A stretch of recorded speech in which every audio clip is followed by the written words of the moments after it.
On today's show, we'll be joined by Madison Moore to discuss what is Jabari Smith Jr.'s ceiling as an NBA player. Assistant coach John Lucas had some incredibly high praise for him after Rockets practice Tuesday afternoon. Plus, KJ Martin in his new role playing the 3 instead of the 4 for the Houston Rockets. What does that actually look like for the Rockets, both offensively and defensively? How does KJ Martin adjust to this new role moving forward? Plus, we'll talk a little bit about Usman Garuba and TyTy Washington, both of their performances from the Rockets preseason opener. All of that and more coming up right here at Locked On Rockets. This is Mission Control, Houston. Ignition sequence start. The Houston Rockets select Jalen Green and Jabari Smith Jr. T-minus 15 seconds. Guidance is internal. Every time I step on that floor, I'm coming. You're getting somebody who's going to come in with a chip on their shoulder, somebody who's going to come in and compete from day one. 6, 5, 4, 3, 2, 1.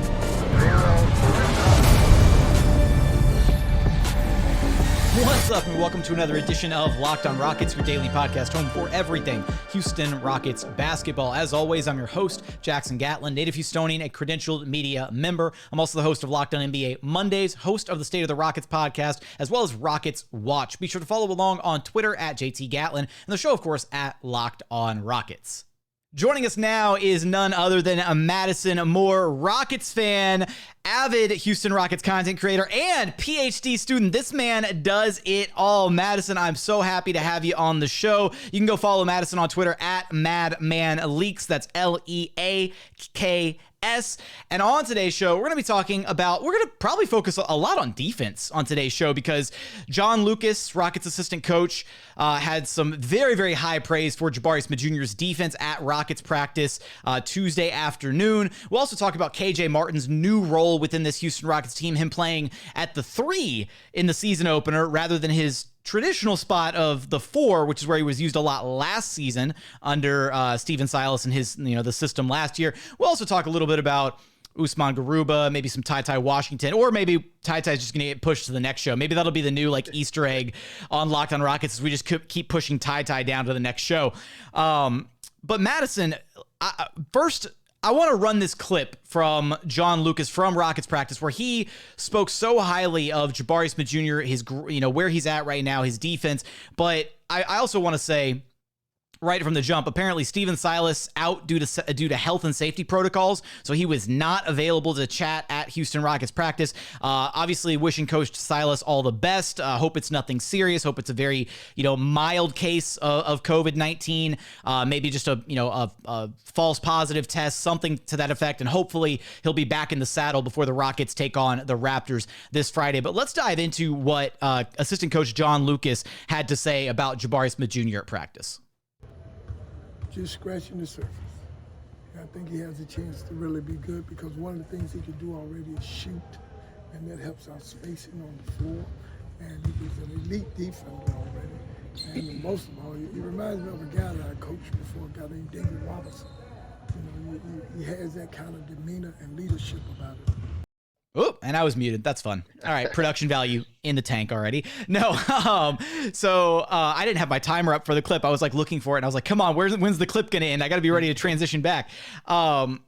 Madison, this is some really high praise from John Lucas for Jabari to compare him to one of the all-time greats in David Robinson. Now, I know Rockets fans probably feel some kind of way about David Robinson, his whole, the rivalry with Hakeem, taking Hakeem's MVP trophy, all that stuff like that, obviously. But David Robinson, one of the all-time greats, to already be kind of showering him with that level of praise. John Lucas, a guy who has seen so much basketball in his lifetime, to talk about Jabari that way and his impact on the defensive end, it means a lot, and it points to a very, very bright future for Jabari further down the line. Yeah, man. I mean, I definitely think, for guys who've been around the game so much like John Lucas, right, playing and coaching, right, for him to give that type of praise. And David Robinson, for me, feels very specific, right? I mean, we haven't heard that type of comp for Jabari before. And for him, I feel like that's something he really feels that he's doing, that has that leadership in the practice. And I think it's really interesting as from a defensive aspect. I mean, I remember David Robinson, like the the admiral with the, this great defensive body, right? And that's what we hope Jabari to grow into in the future. And a lot of us do the Giannis comps of body transformations, but maybe David Robinson is a body transformation as well. You know what I mean? And so, I'm very excited, man. That type of leadership is what we hope, and that was the package we wanted from Jabari. Man, we're gonna hold on to this receipt from John Lucas, and 5-10 years down the line, we're gonna be looking back and we're gonna be like, all right, Luke was on the money or he was way off base. Like, we're gonna have to double back and see what this one looks like. How this take ages as we go down the pipeline. But Madison, what to you really stood out about Jabari in that season opener, or preseason opener against the Spurs? What really stood out about his game to you? Well, I think the biggest thing for me in the opener was Jabari fit. He just fit in, right? Like, we didn't have to call a play for him. We didn't have to run anything for him. He moved well off ball to get his shots, and his teammates looked for him. And I think that was one of the biggest things Jabari was going to bring to the table offensively, is we wasn't going to have to call his number to get shots, right? He was going to space the floor. And I think the teammates did a good job of finding him as they tried to kind of pack the paint. And it was really unwise of them, and Jabari made them pay. And so I think that aspect for him offensively is going to be the conundrum for all the teams game planning to play the Rockets. Do we let our elite guards get downhill, right? Or do we let Sengun go one-on-one with like Poeltl, right?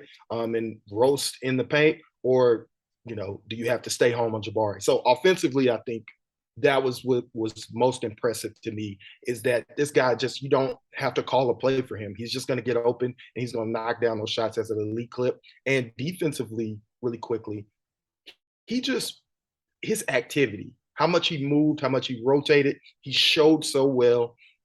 And that's one of the things that I think people don't understand about Jabari.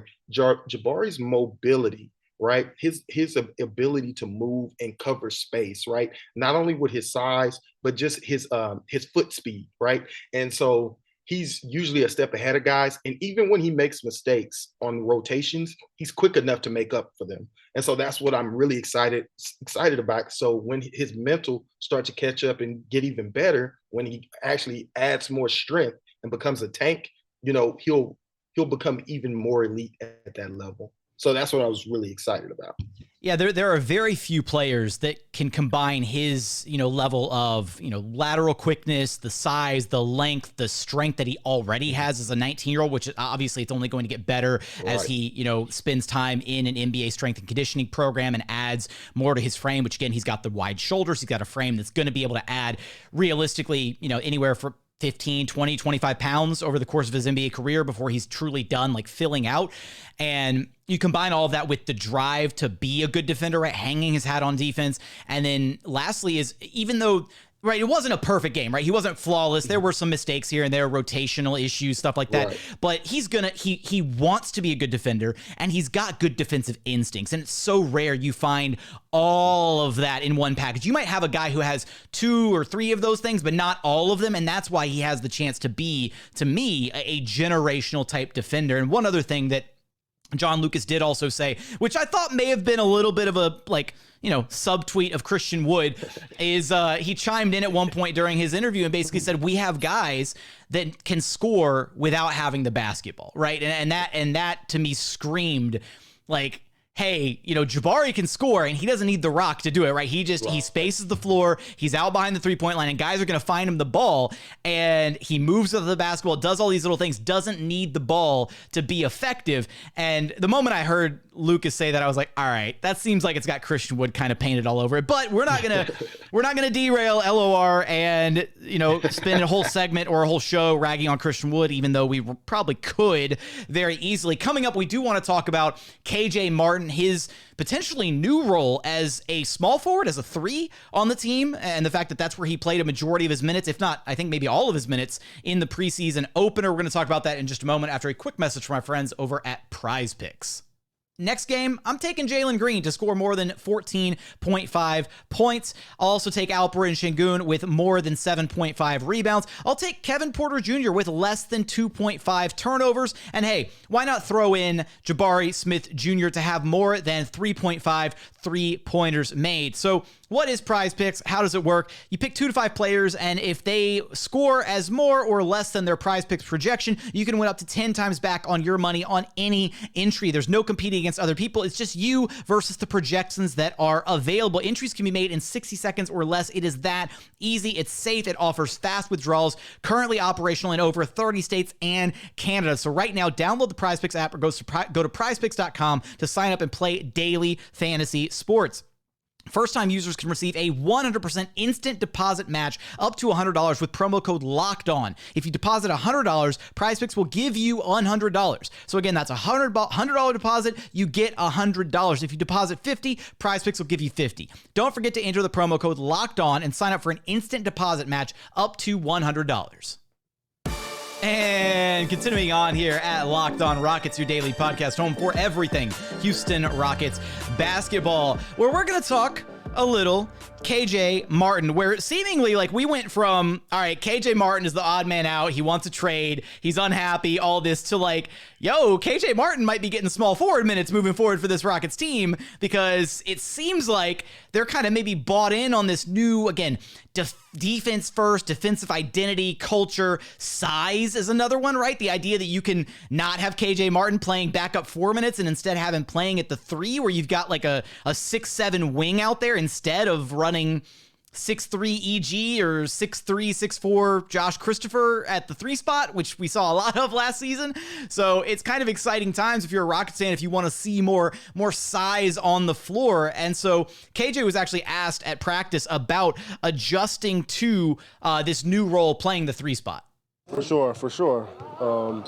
Even though last year we still switched a lot, and this year we have a lot of guys that are the same height, so we're going to switch a lot of screens. So since my first year to now, it's been a lot of switching defense, so my perimeter defense had to be there.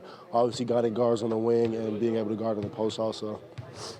But you're also switching more from 3s to 1s. Yeah, for sure. Yeah, no, for sure. Like all of it, like I said, whatever coach needs me to do, I'm going to go out and try to do my best, whether it's guarding 1s, guarding 3s, guarding 5s, whatever it is. So, yeah. Is it good as a shot blocker coming from the weak side to be not on a 4, but to be coming from the corner? For sure. Yeah, no, being that low man, I feel like my instincts are pretty good. So me just having my timing and stuff and being there, and also knowing like if he drives, if you're really not gonna go all the way, being able to get out to my man. So being that low man for me helps a lot.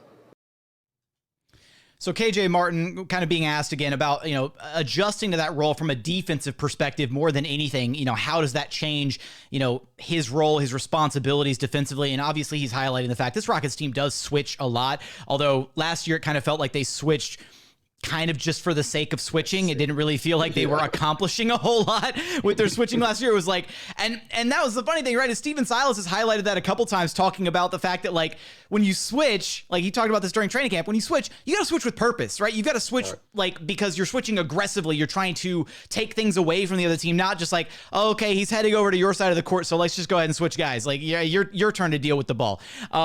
That's not a good switching defense. And so it does feel like this Rockets team kind of understands the steps they have to take towards being a better defensive team. But it was interesting right there, Madison, right? Kind of hearing KJ talking about the help, right? And kind of him being like the low man on switches and things like that, and kind of where he operates from when he's playing as the 3 versus the 4. Right. Yeah. So, I've been kind of banging this beat. People know on Twitter about KJ at the 3 because KJ's a wing, right? And the wing position has evolved over time. And so those wings, and with his size, he's already proven that he could play the 4, right? And as his defense has evolved on the perimeter, now he's getting more minutes at the 3. And honestly, I think that's the best spot for KJ, honestly. A big, versatile wing like that should be able to play the 3 and 4 and be able to switch and use his versatility in that manner. Now, KJ in his rookie year wasn't that great of a perimeter defender, but now if he's going to be playing the 3, he's going to have to be able to hold up on the perimeter. And I personally think he can do so, and it's because he showed flashes of doing that last year. He didn't often have to guard the team's best players, but when he did, I thought he did a pretty good job. And if people need a reference point, they can always go back and watch the Lakers game where he switched on to LeBron and Westbrook multiple times and held his own, played great, strong defense. KJ's really strong. He's a really strong defender. But also, as you said, the low man in rotation. We all know that KJ excels at help defense with his athleticism. He flies around the court and he can contest at the rim. Now, imagine in those backup lineups, he came in with Bruno, right? We had Jabari still in that lineup and KJ as well.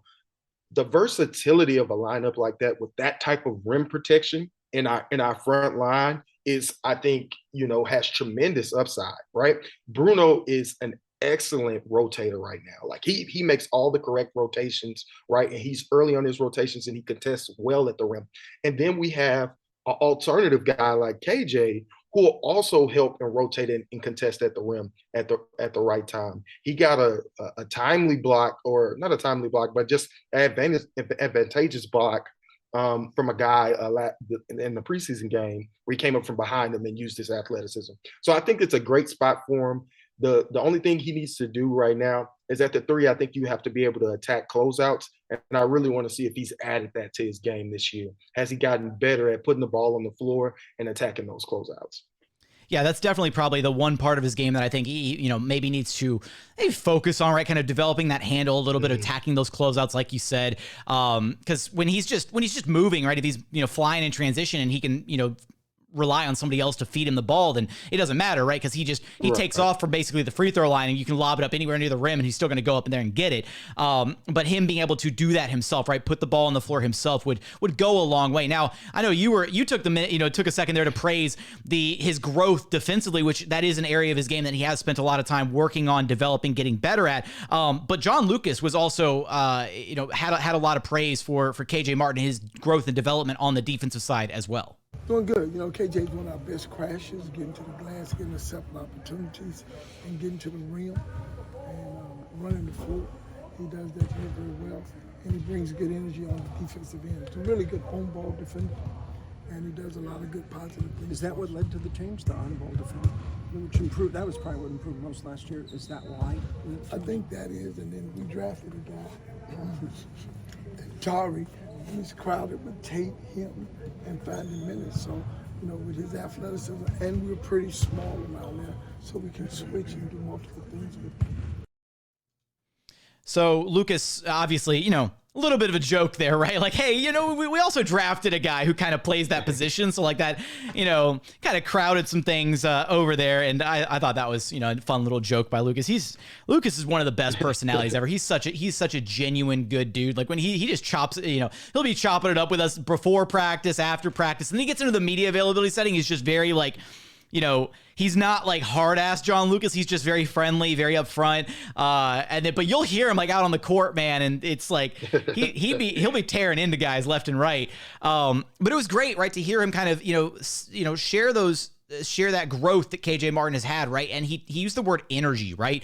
And I think that is like the key word is KJ Martin just provides an energy that I don't think anybody else on this team does, right? And that level of athleticism, the ability to get up around the rim, to crash the glass, both defensively, offensively, using your athleticism the way that KJ does is so beneficial. And I do think that has a place on all 30 teams in the league. And it was kind of frustrating. They got to a point where on this Rockets roster, you think, well, maybe he's, on the way out. Maybe he's upset with his role, but if this team can find a way to, squeeze him in more at the three instead of being, the third or the, third string power forward or something on this team, if they can find minutes for him on the wing instead, and if they're comfortable doing that, then I think he still very much has a future here in Houston. Yeah, most definitely. I mean, the energy aspect is something that is special. Like we talk about the things that KJ needs to improve, whether it be becoming a more consistent three-point shooter, which I think he's pretty decent for his time in the league, but also, like we say, attacking the closeouts, right? I think adding an attack to a closeout, right, it's not a difficult thing for an NBA player to add. I expect KJ to be able to add that easily. But the things that you cannot teach, the energy he brings on the floor, it's infectious. And most of us know the NBA is a game of runs, right? And a game of runs means means if you make a high energy play, you can start a run, right? And I think that is some of the value that KJ brings, right? He's a guy that can change the flow of the game with his energy, and that type of stuff becomes infectious, and that is how you get runs started. And so those are the little things that how KJ affects the games in the little ways, and that's why I really was kind of disheartened when I heard that he might be, on his way out, because I think what KJ does is so underrated, but it's a special trait for a role player to have. And I think we need to cultivate that and see, how we could utilize it best. Coming up, I'm going to put Madison on the spot with a question to start segment 3. We'll also talk a little bit about Usman Garuba and hopefully, if there's time, TyTy Washington. We're going to get there in just one moment. And final segment here at Locked On Rockets, your daily podcast home for everything Houston Rockets basketball. We are free and available on all podcast platforms. Wherever you get your pods, you can check out this pod. You can also check us out on YouTube. Just go to YouTube, search Locked On Rockets. Be sure to comment on the show. It helps out a ton. Remember the mantra, for the house, for the team, for the algorithm. Go comment on the show. I would sincerely appreciate it. Now, Madison, here's my question for you. By season's end, and this is why I'm putting you on the spot, because we're going to have this receipt. Yeah. So you better, this is going to be fun. By the end of the season, who's going to be better at attacking off closeouts? Jabari Smith Jr. or KJ Martin? That is an excellent question. Because they're both that's an area of both of their games where you're and yes. It's different, right? Because KJ's not going to attack off closeouts with a 1-2 dribble pull up. He's going to have to attack and drive in and attack hard. Yeah. Jabari might be able to do that a little bit, but he's probably got that little Klay Thompson where one dribble into the 3-point line and he just drills the long two. Right. That's probably his best counter for attacking a closeout. So who do you think it's going to be? So, but the key is by the end of the season is what you said. Yes, by the end of the season. But yeah, no, honestly, getting all the way to the rim, I'm going to do a cop-out. Getting all the way to the rim, I'm going to say KJ. KJ just needs to get his launch pad. If he can get to a spot where he can get off his launch pad, it's over. It's over. It's done, right? But I think just because Jabari's going to have the versatility of ways to get there, like you said, the one dribble, and I've actually did a video on how Jabari attacks closeouts, right? And so, the one dribble into a shot is one of his best, one of the things he did automatic in Auburn. He's elite at that. It's one of the main ways he gets shots off, including how he walked into that 3. Everybody was so excited about. I'm like, man, that's all over his film. Expect that all year, guys. Expect it all year. But yeah, I think KJ is going to be better at getting to the rim, and Jabari's going to have those 2 dribbles or 1 dribble and it in or step to the side and going to shoot those with efficiency. And yeah, if Jabari could just slow down when he's going to the rim, I think it'll serve him better, because he needs the option to continue to shoot and also go all the way, because he's still 6'10", 6'11". So being that big, he just needs to slow it down. He'll be fine. Yeah, there seems to be there were a couple times in the Spurs game, right, where he would kind of drive in a little bit, and he rushed the pull up from the mid range, right? He was just oh, I got to get to it and pull the trigger, and it's if he just takes an extra beat, right, he's gonna be able to shoot over whoever he wants to anyways. Right. So. Yeah, I'm inclined to agree with you there. And even though it's a bit of a cop-out answer, I will give it to you because you gave beautiful context behind your reasoning for both sides of the argument. So it'll be a lot of fun to see how those two guys develop, how they get better as the season progresses. And it'll be funny if we're pointing at one of them, we're all right, this guy can attack closeouts now. What's up with the other guy? Where's he at? They're on the same team. Why aren't they developing at the same pace? All right, one other guy that we haven't gotten the chance to really dive into detail yet here at Locked On Rockets, Madison, is Usman Garuba, and I'll admit it's a little unfortunate, right? I was so hyped about his play in Eurobasket, obviously, winning the championship with Spain, all of that. We had a lot of high hopes for what he was going to be able to do with this Rockets team when he came back overseas. And now there's a little bit of uncertainty in what his role may be with this Rockets team with the new contract for Bruno Fernando. It looks like he may be the de facto backup big man for this Rockets team. And it might look like Garuba is getting relegated to third string. We don't know that for certain yet. Maybe it's a thing where Steven Silas opts to use them situationally, right? Because very clearly, he's got 3 bigs on the roster that all have very distinct skill sets. And that's actually, when I walked into Rockets practice today, that was the main question I wanted to ask Steven Silas about having 3 bigs that all give him something unique and different. And then Silas was like, sorry, I'm not here, COVID. So I didn't get a chance to ask him. I will ask him at my next earliest opportunity. But as far as Garuba goes, I think he brought everything to the table that we kind of expect him to bring, right? In that preseason game, he had a couple blocks. He had a handful, I think it was like 5 or 6 deflections that game. He put his stamp on the game defensively. And if he's able to even potentially be like in certain lineups, maybe even play the 4, like, or right. Him play the 5 with like a bigger guy like a Tari or a Jabari next to him at the 4, then I think it gives them a lot of defensive versatility, which seems to be the running theme with everything that they're doing with lineups, rotations, the identity of the team, all that is really priding themselves on how good they can be defensively. Right. Yeah. So Garuba really has to add that 3-point shot. It's vital for him to get in at the 4 because now it's becoming so crowded, and the way Silas plays his centers, right? There's only going to be one center on the floor. And so if you limit yourself, right, to only being able to play one position, then you limit your versatility and ability to get getting playing time.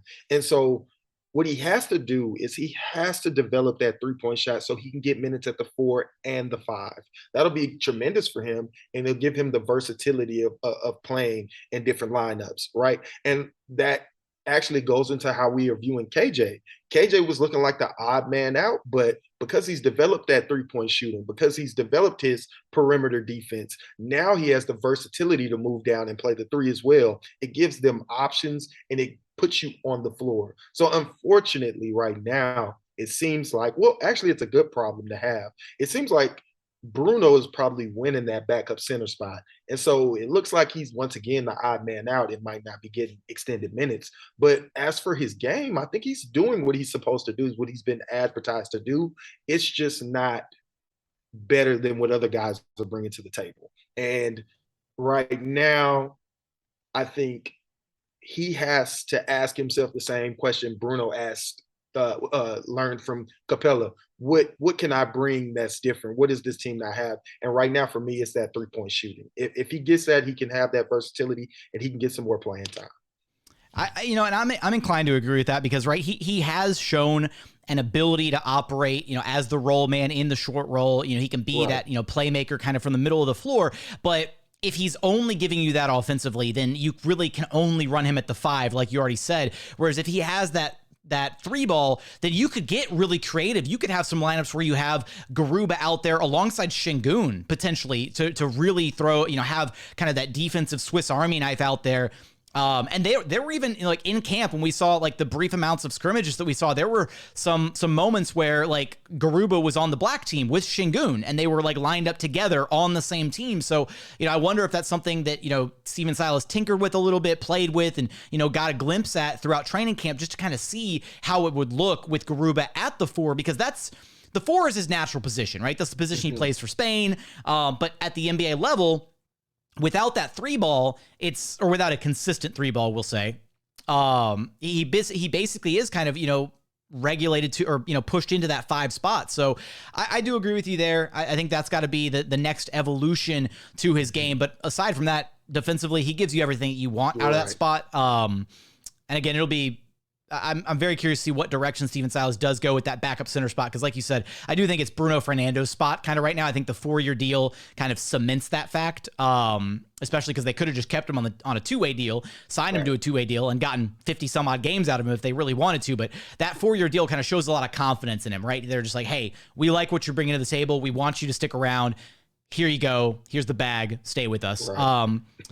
The other guy during that preseason opener, finally, we have a chance to talk about him. TyTy Washington, who, he was one of like the end of the bench guys in the preseason game. He got some minutes, but I think he looked good. He looked fluid in his minutes. And even though Madison, even though I've been a firm proponent of that backup point guard spot is Daishen Nix's spot to lose at this point, I'm continuing to warm up more and more to the idea of like, look, like TyTy can just play, man. He's just a good player. He looks so fluid out there, whether he's on the ball, off the ball. He's got a better offensive package right now, a more comfortable offensive game. And a big part of that is the fact that he's got like an array of moves, like from 10 feet in, 10 to 12 feet, whatever. He's got the floater. He can kiss it off the glass. He's got a good ability to finish kind of around the rim without necessarily having to, I don't know, bully ball his way in, because right now that's Jae'Sean Nix's whole thing, right? He's a 6'5" kind of power guard, right? And he'll drive it in. He relies on that first step, but even if he doesn't quite get all the way past his defenders, once he's got like his shoulders in there, it's game over. He can knock guys off of him, finish through contact, all of that. That's what made him such a force at the G League level. But TyTy, in a different aspect, right? He doesn't have that ability to just power through contact, do all that. And because of that, because he hasn't been able to rely on that same ability that Jae'Sean Nix has, he's had to grow and develop and cultivate a bit more of like a finesse game, if you will, around the bucket. And that's why his floater game looks so good. That's why his ability to, get it off the glass, from a variety of different angles around the rim works so well. And right now, he's basically a better shooter, too. So there's so many different like little check boxes in favor of TyTy Washington right now, man. Jae'Sean Nix better come out strong, or I could be 15, 20 games in, and I may be advocating for TyTy Washington to get those backup point guard minutes. Right. I mean, man, TyTy is just a very cerebral player. And he's added so many elements to his game, like you were saying, that he understands what he needs to do if the defense gives him anything, right? Whatever look the defense gives him, TyTy has an answer for it, right?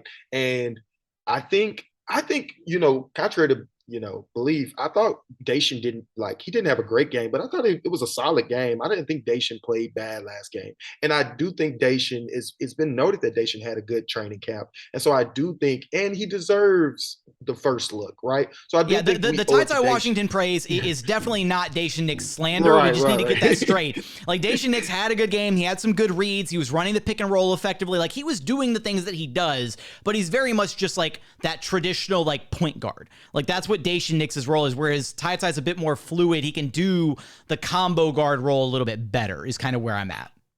Right. Yeah, and that's one of the things that I think TyTy offers that Jae'Sean does not. I think TyTy can play better off ball as well, right? Because he's a better shooter, and he understands how to attack off the advantages others create for him as well. We've seen a lot of that in Summer League. But with his cerebral nature, once he begins to polish all those tools that he's already good at right now, he's just good at those things, but he can become elite at those things. Elite at in the mid-range, elite with that floater, elite three-point jump shot, right? I think right now, a lot of times rookies come in, right? They have to get adjusted to the NBA game. There's so much going on for them in their lives that they're not as polished as they need to be, right? But I think after a year, he's going to polish those things in his game, and he's going to be a real force to reckon with. Like, I think, he could be Tyus Jones, man. Like, he could be that level of point guard, lead guard for the Rockets off the bench. You know what I mean? Where we don't miss a beat. And I also think he just needs to get a little bit stronger. Once he gets a little bit stronger, because TyTy actually knows how to use his body very well. He uses it different than Jae'Sean does, right? Like the floater that he made off the glass, he kept that guy on his hip the entire time until he had the space to kiss that thing off the glass, right? And that's just finesse, man. That's good. That's good body control, right? That's not necessarily having the strength to do it, but more just understanding, all right, if I've got the guy, if I keep him on my hip, right, if I keep my dribble alive and keep going at this angle, then this guy can't get past me unless he fouls me. So, like, it's a different level of body control, because Jae'Sean Nix has the body control where he's a bowling ball. He's just going to knock you down. But TyTy's got the body control of, like, it's a little, like I've said it before, he's got that shiftiness to his game that kind of feels a little CP3-esque, right? Where it's like you'd see CP3 do those things where he'd snake the pick and roll. He'd keep a guy on his hip, and he's like surveying the whole time. Like, all right, where's he going? Where he's going? All right, he's peeling off his side. All right, boom, jumper, elevate, like done. Or all right, he's, big man's coming in my face. All right, bam, here's the lob to my roll man. Like, it's that level of floor spacing and awareness of where guys are at and how to manipulate a defense that way. Again, it's shiftiness. Right. Yeah, he's just thinking the game at a different level than Dacian, right? And I think that may serve him well, right? And I just hope that he can keep it up consistently. So I think Dacian will get his shot, man, but he's gonna have to be looking over his shoulder for sure.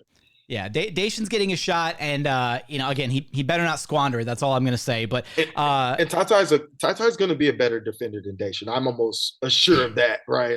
I think he had some hiccups in the beginning of the game, right? But that's okay. He's a rookie. He's going to learn through those things. But I actually was very impressed with his defense in summer league.